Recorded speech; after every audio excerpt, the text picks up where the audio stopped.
السلام علیکم ورحمۃ اللہ وبرکاتہ۔ واللہ علیم بالمتقین۔ اللہ تعالیٰ اہل تقوی کو خوب جانتے ہیں، خوب پسند کرتے ہیں۔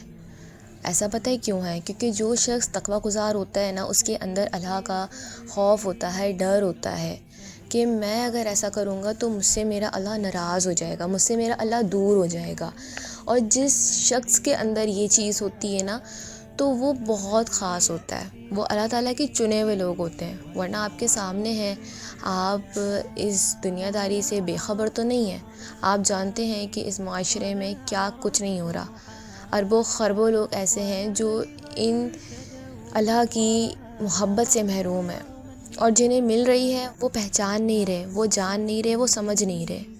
تو اس کو سمجھیے، اللہ تعالیٰ نے ہمیں جن جن چیزوں کا حکم دیا ہے اس کو فالو کیجیے، اور جن چیزوں سے منع فرمایا ہے اس سے رک جائیں، خود کو روک لیجیے۔ سب سے بڑا جہاد ہی نفس کا جہاد ہے، آپ وہ کریے، آپ کو اللہ تعالیٰ مل جائیں گے، آپ کو اللہ تعالیٰ کی محبت مل جائے گی۔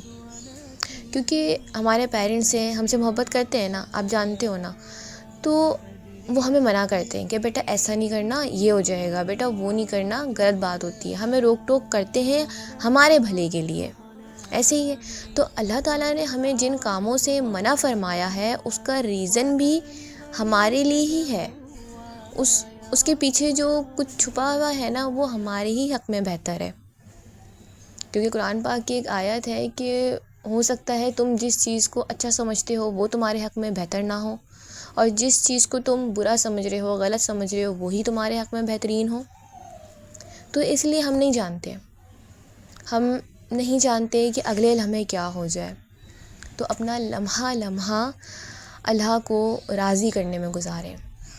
اتنی تیزی سے رمضان گزر گیا، نہیں پتہ چلا، زندگی بھی اتنی تیزی سے ہی گزر رہی ہے اور ہمیں پتہ نہیں چل رہا، کہاں ہم 18 کے تھے، 20 کے تھے، کہاں ہم 30، 40، 50 کے ہوتے جا رہے ہیں۔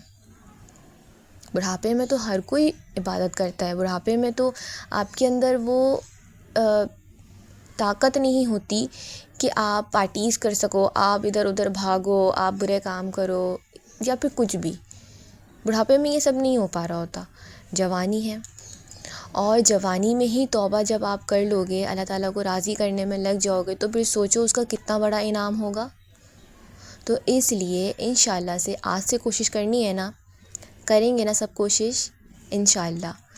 بہت ساری دعاؤں میں یاد رکھیے گا پوری امت مسلمہ کو، جو جہاں سے بھی ویڈیو سن رہا ہے، آڈیو سن رہا ہے، وہ دعاؤں میں یاد رکھیے گا، اور اپنا لمحہ لمحہ اللہ کو راضی کرنے میں لگا دیں۔ لوگوں کی باتوں کو اگنور کر دیں، لوگوں کا کام ہے بولنا، ان لوگوں کے اندر ہم بھی شامل ہی ہیں۔ ایسا نہیں ہے کہ ہم نے کبھی کسی کو کچھ بولا نہ ہو، یا ہم ابھی بھی کسی کو کچھ بولتے نہیں ہوں گے۔ اچھا چلیں بولتے نہیں ہیں، بڑے اچھے ہیں، بڑے نیک ہیں، شریف ہیں، سوچتے تو ہیں۔ تو اس لیے اپنی سوچوں پہ، اپنی زبان پہ کنٹرول کریں۔ حدیث پاک ہے کہ بہترین مومن وہ ہے جس کی زبان اور ہاتھ سے دوسرا مومن محفوظ رہے۔ تو یہ چھوٹی چھوٹی چیزیں ہوتی ہیں جن کو ہم نے فالو کرنا ہے، عمل کرنا ہے، اور آپ دیکھیے گا کہ زندگی پرسکون ہو جائے گی۔ ہمیں نہیں سمجھ آ رہا ہوتا، عجیب سی بے چینی ہو رہی ہوتی ہے، رونا نہیں آ رہا ہوتا کہ بھائی کیا ہو گیا، رونا کیوں نہیں آ رہا ہے؟ ابھی کوئی سانگ لگائیں گے رونا آ جاتا ہے۔ ایسا تھوڑی ہے کہ آپ کا دل ٹوٹا ہے تو سانگ سننے کے بعد ہی آپ کو رونا آئے گا، نہیں۔ جب حقیقت میں دل ٹوٹتا ہے نا، تو قرآن پاک سننے کے بعد رونا آتا ہے، قرآن پاک سنتے سنتے رونا آتا ہے۔ آپ یقین کیجئے کہ اتنا سکون ملتا ہے جب آپ قرآن پاک کو جسٹ سینے سے لگاؤ، اور پھر سوچئے کہ جب اس کو ہم کھول کے پڑھیں گے وتھ ترجمہ، تو کتنا کچھ ہمیں سیکھنے کو ملے گا، پوری مکمل زندگی اس کے اندر ہے۔ اللہ تعالیٰ نے خود قرآن پاک میں فرما دیا ہے کہ تم قرآن پڑھو، بھلے تھوڑا ہی پڑھو، آپ پڑھیے تو صحیح، ایک سپارہ نہیں، ایک پیج نہیں، ایک رکوع نہیں، تو ایک آیت ہی پڑھ لیں وتھ ترجمہ سمجھ کر، انشاءاللہ بہت فرق پڑے گا۔ کریں گے نا انشاءاللہ۔ جزاکم اللہ خیراً کثیرا۔